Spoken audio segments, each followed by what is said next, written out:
అంటే జయప్రకాష్ నారాయణ గారు మనం చూసాం సార్, అంటే జియో పాలిటిక్స్ నేపథ్యంలో అటు ట్రంప్ టారిఫ్స్ కానీ, లేటెస్ట్గా యూరోపియన్ యూనియన్తో మదర్ ఆఫ్ ఆల్ డీల్ అన్నట్టు మనం ఫారెన్ ట్రేడ్ అగ్రిమెంట్ కుదుర్చుకోవటం కానీ, ఇవన్నీ చూస్తున్నప్పుడు అంటే ఎదురవుతున్న సవాళ్లకు ధీటుగా మనం సంసిద్ధంగా ఉంటామని ఒక భరోసా ఈ బడ్జెట్ ఏమైనా కల్పించిందా?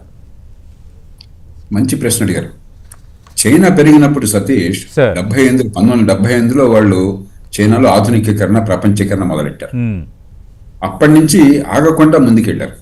వాళ్ళ అదృష్టం ఏంటంటే వాళ్ళు బాగా వేగంగా ఎదుగుతున్న కాలంలో ప్రపంచం అంతా వాళ్ళు ఆహ్వానించింది. అమెరికా నుంచి, పాశ్చాత్య దేశాల నుంచి పెట్టుబడులు వెళ్ళినాయి, సాంకేతిక విజ్ఞానం వెళ్ళింది. ఆ దేశాల్లో దిగుమతుల కోసం ద్వారాలు తెరిచిపెట్టారు. చైనా ఏ దొత్తు చేసిన కొనడానికి సిద్ధపడ్డారు, అడ్డంకులు పెట్టల. ఇప్పుడు పెట్టుబడులు రావడం తగ్గిపోయింది. మన దేశం నుంచి పెట్టుబడులు బయటకు వెళుతున్నాయి. నికర పెట్టుబడులు నెట్గా మనం చూస్తే బయటికి వెళ్ళే డబ్బులు ఎక్కువ అవుతున్నాయి మనకి ఈ మధ్యకాలంలో. తాత్కాలికంగా కావచ్చు అది. అలాగే ప్రపంచంలో ప్రతికూల పవనాలు వేస్తున్నాయి. అక్కడి నుంచి పెట్టుబడులు రావట్లేదు, మన నుంచి ఎగుమతుల్ని ఒప్పుకోవట్లేదు, ద్వారాలు మూసేస్తున్నారు. ట్రంప్ గారు కూడా ఉంటుందే కదా, మా దేశంలో మేమేది రాని చెప్పాను కదా. కాబట్టి ప్రతికూల పవనాలు వీస్తున్నాయి. ఆ సమయంలో మనం ఎదగాలి ఇప్పుడు. అయినా కూడా ప్రభుత్వం గట్టిగా పట్టించుకోవడం చేత 7% అభివృద్ధి అంటే పెద్ద దేశాల్లో అతి ఎక్కువ అభివృద్ధి సాధిస్తున్నాం. ఇది అవసరం, కానీ చాలదు. ఇది 8% వెళ్ళాలి, నిలకడగా ఉండాలి. ఒక 20-25 ఏళ్ళు పట్టుండాలి. ఈ బడ్జెట్లో ఈ సంవత్సరం కానీ గత సంవత్సరాలు కానీ, ముఖ్యంగా ఈ సంవత్సరం, ఎందుకంటే ప్రతికూల పవనాలు గత సంవత్సరంలోనే బాగా ఎక్కువ వచ్చినాయి. డొనాల్డ్ ట్రంప్ మళ్ళీ రెండోసారి రాష్ట్రపతి అయిన తర్వాత ఈ ఇబ్బందులన్నీ ప్రపంచానికి మనకు అర్థమవుతున్నాయి. కాబట్టి భవిష్యత్తును దృష్టిలో పెట్టుకుని మన ఆర్థిక సర్వేలో కూడా భవిష్యత్తు బాగుంటుంది అనుకోబోకండి. కష్టాలు ఉంటాయి, ప్రతికూల పరిస్థితి ఉంటాయని అర్థం చేసుకుని దానికోసం సిద్ధపడాలి. కానీ దేవుడు అని దండం పెడితే లాభం లేదని చెప్పాను. కాబట్టి మన ఊరికే దేవుడికి దండం పెట్టడం కాకుండా ఆ ఉద్దేశంతోనే బడ్జెట్ తయారు చేశారు. అందుకనే దీనిలో ఆర్భాటాలు, డ్రామాల కంటే ఒక పట్టుదల, దీర్ఘకాలిక దృక్పథం ఉన్నాయి. దాన్ని ఆహ్వానించాలి, ఉపయోగించుకోవాలి మనం. అంటే ఆర్థికంగా పరిపుష్టి కావడానికి ఇప్పుడు మీరు ప్రస్తావించిన అంశాలు జయప్రకాష్ నారాయణ గారు, అటు సవాళ్ళ నేపథ్యంలో ఎలా సంసిద్ధంగా ఉండాలన్న దాన్ని ప్రతిబింబించింది అంటున్నారు. ఇంకా ఒక సీనియర్ ఐఏఎస్ అధికారిగా, వివిధ సంస్కరణలకు ఆద్యుడిగా ఇంకా మీరు ఎలాంటి సూచనలు ఏమైనా చేస్తారా ఈ సందర్భానికి? నా దృష్టిలో 2 విషయాల మీద ఇంకా దృష్టి ఎక్కువ పెట్టవలసింది. మొట్టమొదటిది ప్రభుత్వ రంగ సంస్థల మీద ఈ దేశ ప్రజలు చెమటోడ్చి కష్టపడి పన్నుల డబ్బులు కట్టి లక్షల కోట్లు పెట్టుబడి పెట్టారు. ఇవాళ ఒక 70-80 లక్షల కోట్ల రూపాయల డబ్బులు ప్రజల డబ్బు ప్రభుత్వ రంగ సంస్థల్లో కూర్చున్నారు. ప్రభుత్వం నడపడంతో 2 ఇబ్బందులు ఉన్నాయి. ఒకటి, ప్రభుత్వం దగ్గర మళ్ళీ అదనపు పెట్టుబడుల కోసం డబ్బులు లేవు కాబట్టి వ్యాపారాన్ని విస్తరించడం కోసం మన డబ్బులు ఇవ్వలేకపోతుంది. 2, ప్రభుత్వ రంగ సంస్థ ఏనాడు ప్రైవేట్ సంస్థలాగా సమర్థంగా పనిచేయలేదు పోటీలో.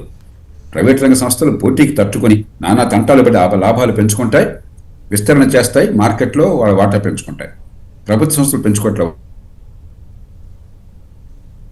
ఉదాహరణకి ప్రభుత్వానికి వచ్చేటువంటి పన్నులు ఉన్నాయనుకోండి, ఎలా వస్తాయి? వాడి వస్తువులను అమ్మితే పన్నులు వస్తాయి ఉత్పత్తి చేసి. ఆ పన్నుల వాటా తగ్గుతోంది. ప్రభుత్వ రంగ సంస్థల కన్నా పెట్టుబడితో పోలిస్తే ప్రభుత్వానికి వచ్చే పన్నులు ప్రైవేట్ రంగ సంస్థల కంటే పోలిస్తే తక్కువ వస్తున్నది. అంటే ఇప్పుడు మన జాతికి ఉపయోగపడటం లేదు, ఆ కంపెనీలు పెరగటం లేదు.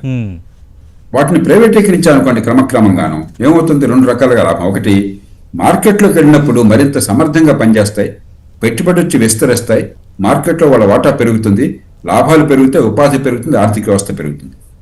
2, ఈ డబ్బుతో మనకు అప్పులు తగ్గుతాయి, దాన్ని పెట్టుబడిలో పెడితే మళ్ళీ ఆర్థిక అభివృద్ధి ఊతమిస్తుంది. ఇప్పుడు ఏమవుతుంది? అధిక వడ్డీలతో అప్పులు తెచ్చుకోవాల్సి వస్తుంది. కాబట్టి ప్రభుత్వ రంగ సంస్థల ప్రైవేటీకరణ ఒక గట్టి ప్రయత్నం చేయాలి. ఆ ప్రయత్నం జరగట్లా, ఈసారి వేస్తారనుకున్నా చేయలేదు. 2వది, చిన్న పట్టణాలకు వచ్చి ప్రస్తావన ఉంది కానీ చాలదు. 190 మంది మన దేశంలో పనిచేసేవారు అసంఘటిత రంగంలో ఉన్నవాళ్ళు, రక్కాడితే కానీ డొక్కాడిన వాళ్ళు, నెల జీతం భద్రత లేని వాళ్ళు, వాళ్ళందరినీ కూడా సంఘటిత రంగంలోకి తీసుకురాకపోతే, పరిశ్రమల్లోకి తీసుకురాకపోతే ఈ దేశంలో అభివృద్ధి అనుకున్నట్టు జరగదు. జరిగినా కూడా ఆ ఫలాలు అందరికీ అందవు, కొందరికి అందుతాయి. అందరికీ అందాలని చెప్పంటే మరి వీళ్ళందరినీ కూడా ఫార్మలైజేషన్ అంటాం, సంఘటిత రంగంలోకి తీసుకురావాలి. అది కావాలంటే చిన్న పరిశ్రమలు ఎక్కడికక్కడ చిన్న పట్టణాల్లో రావాలి. ఈ రోజుల్లో కరెంట్ ఉంది, అక్కడ డిజిటల్ టెక్నాలజీ ఉంది, టీవీ ఉంది, మొబైల్ ఫోన్ ఉంది, రవాణా ఉంది. కాబట్టి అందరూ హైదరాబాద్ రావక్కర్లా, బెంగళూరు రావక్కర్లా, చెన్నై రావక్కర్లా, అక్కడే చేసుకోవచ్చు. కానీ అక్కడ ప్రభుత్వాలు కొంచెం శ్రద్ధ తీసుకుని మౌలిక సదుపాయాలు కల్పించడము, పెట్టుబడులను ప్రోత్సహించే వాతావరణం తీసుకొస్తే ఆటోమేటిక్గా ప్రైవేట్ రంగ పరిశ్రమలు వచ్చేస్తాయి. ఈ 2 గట్టి ప్రయత్నం జరగాలి నా దృష్టిలో. ఇక ఎన్ని చెప్పినా కూడా జాతీయ స్థాయి బడ్జెట్ వల్లగా దేశం మారేది, రాష్ట్రాల వల్ల. ఉమ్, రాష్ట్ర ప్రజల భవిష్యత్తు రాష్ట్ర రాజధానుల్లో రాష్ట్ర ముఖ్యమంత్రుల చేతుల్లో ఉంది. వాడు నేను ఆ మాట నిశ్చయంగా చెప్పగలను. సార్ ఎందుకంటే పరిపాలన సంబంధించిన మూలమైన అంశాలను రాష్ట్రాల్లో ఉన్నాయి. ఢిల్లీలో పరిపాలన ఎవరు చేస్తున్నా కూడా పెద్దగా తేడాలు ఉండవు, కొన్ని తేడాలు ఉంటాయి, కానీ ఒక గాడిన పడింది. గాడిన పడాల్సింది రాష్ట్రాల్లో. ఉదాహరణకి రాష్ట్రాల్లో ఆర్థిక క్రమశిక్షణ లేదు. మన తెలుగు రాష్ట్రాల్లో చూడండి, ఆంధ్రప్రదేశ్, తెలంగాణ చూడండి. పచ్చగా ఉన్న తెలంగాణ ఉన్న కొద్దికి ఆర్థిక సంక్షోభంలో కూరుకుపోతుంది. కష్టంలో ఉన్న ఆంధ్రప్రదేశ్ ఉన్న కొద్ది కష్టాలు కూడా మరింత కూరుకుపోతాం. ఉమ్, అలాగే మధ్యప్రదేశ్ కానీ, రాజస్థాన్ కానీ, పంజాబ్ కానీ, హిమాచల్ ప్రదేశ్ కానీ, బెంగాల్ కానీ, కేరళ కానీ చాలా రాష్ట్రాలు ఆర్థికంగా ఇబ్బందుల్లో కూరుకుపోతున్నాయి. ఆర్థిక క్రమశిక్షణ రాష్ట్రాల్లో పాటించాలి క్రమక్రమంగా.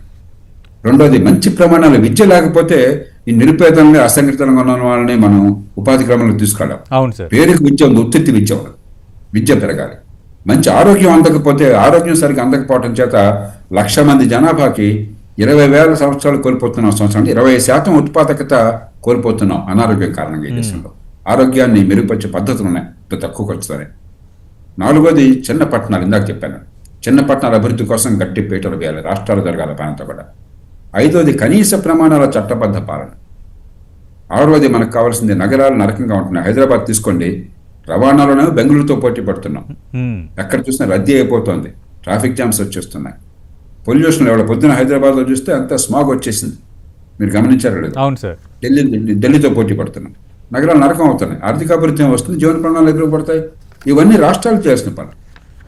ఈ 6 అంశాలు పట్టించుకుంటే, పెద్ద చాలా ఉన్న తర్వాత చూద్దాం. ఈ 6 గట్టిగా పట్టించుకుంటే ఆర్థికాభివృద్ధి జరుగుతుంది, జీవన ప్రమాణాలు పెరుగుతాయి. కాబట్టి నిజమైన అభివృద్ధి గోతం వేయటం, అసంఘటిత రంగాన్ని సంఘటిత రంగాన్ని తీసుకురావడం రాష్ట్రాల బాధ్యత. Sure. దానికి జాతీయ స్థాయిలో వాడు పునాదులు వేయగలరు, మార్గం చూపెట్టగలరు, వనరులు కేటాయించగలరు. పని జరగాల్సింది ఇక్కడ.